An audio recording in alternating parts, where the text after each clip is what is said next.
Shalom Bapak Ibu dan saudara-saudara, selamat hari Natal.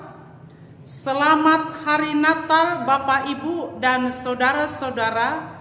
Bahagia rasanya jika saat ini di masa pandemik ini keluarga dapat merayakan Natal, suami istri bersama dengan anak dengan orang tua, meskipun mengikuti protokol kesehatan. Tema Natal kali ini adalah cinta kasih Kristus yang menggerakkan persaudaraan dalam keluarga. Nats firman Tuhan diambil dari 1 Petrus 1 ayat 22, karena kamu telah menyucikan dirimu kepada ketaatan kebenaran, sehingga kamu dapat mengamalkan kasih persaudaraan yang tulus ikhlas. Hendaklah kamu sungguh-sungguh saling mengasihi dengan segenap hatimu.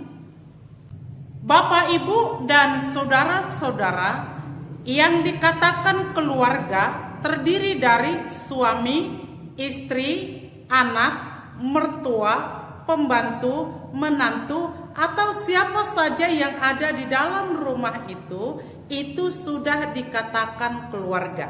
Jadi kepada seluruh keluarga yang mendengarkan khotbah ini, saya mengucapkan selamat Natal kepada keluarga. Biarlah cinta kasih yang berasal dari Kristus menggerakkan persaudaraan dalam keluarga.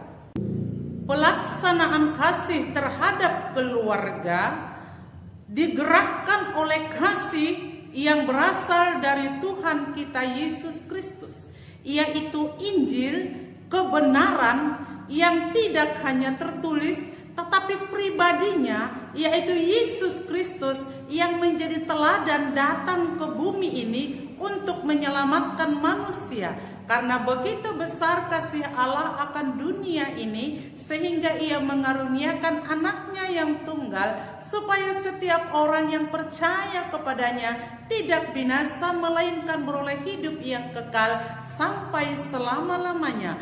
Kasih Allah itu yang menggerakkan persaudaraan dalam keluarga. Ketaatan kepada Kristus yang menggerakkan kasih kita akan sesama kita. Perkataan dan perbuatan kita harus seirama, saling memaafkan, saling mengampuni, sehingga doa yang diajarkan Tuhan Yesus kepada murid-muridnya ialah, ampunilah kami akan kesalahan kami seperti kami mengampuni orang yang bersalah kepada kami. Kalau demikian, suami itu tidak KDRT terhadap istrinya, tidak marah-marah terhadap istrinya, tidak ada pembiaran terhadap istrinya, tetapi ada kerjasama di tengah-tengah keluarga itu dalam bekerja maupun mengurus anak, pun mencari penghasilan di tengah-tengah keluarga itu. Dan juga suami tidak akan mempermalukan istrinya, tetapi suami tetap mengasihi istrinya sama seperti dia mengasihi dirinya sendiri.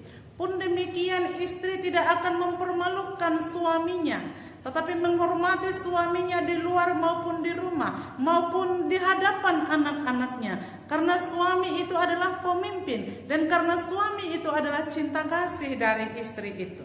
Cinta kasih itu dapat mengalahkan segala sesuatu, dan cinta kasih itu dapat menerima segala kelebihan dan kekurangan. Dan cinta kasih itu bisa mengalah untuk menang. Dan ketika dia mengalah bukan berarti kalah, tetapi dia bisa menang karena dia mendahulukan perdamaian. Dia mendahulukan kedamaian. Dia mendahulukan kesejahteraan kasih di tengah-tengah keluarga itu. Dan hendaknya suami istri sepakat, hendaknya suami istri sehati untuk mendidik, untuk membesarkan, untuk menyekolahkan, dan menjadikan regenerasi itu menjadi orang hebat di tengah-tengah keluarga.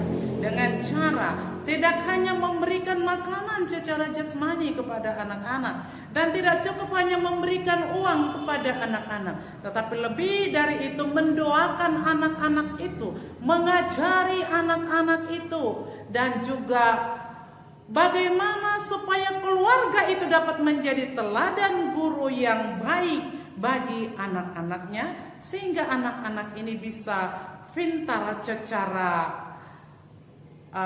sekolah dan juga pintar secara kerohanian di gereja.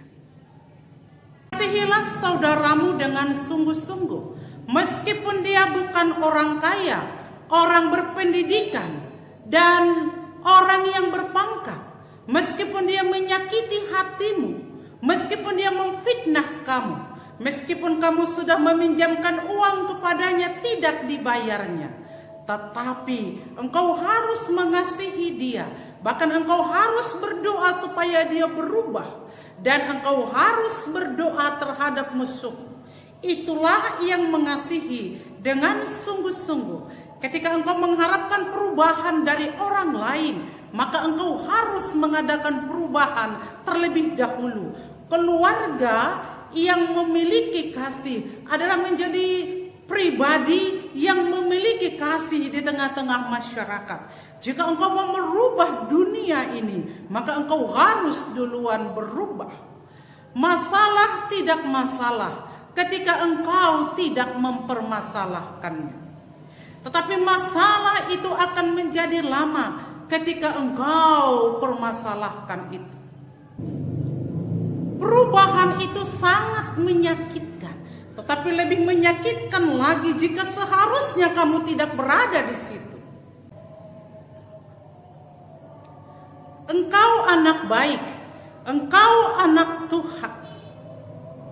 Taatlah kepada Kristus dan bersandarlah kepada kebenaran itu, yaitu Tuhan kita Yesus Kristus.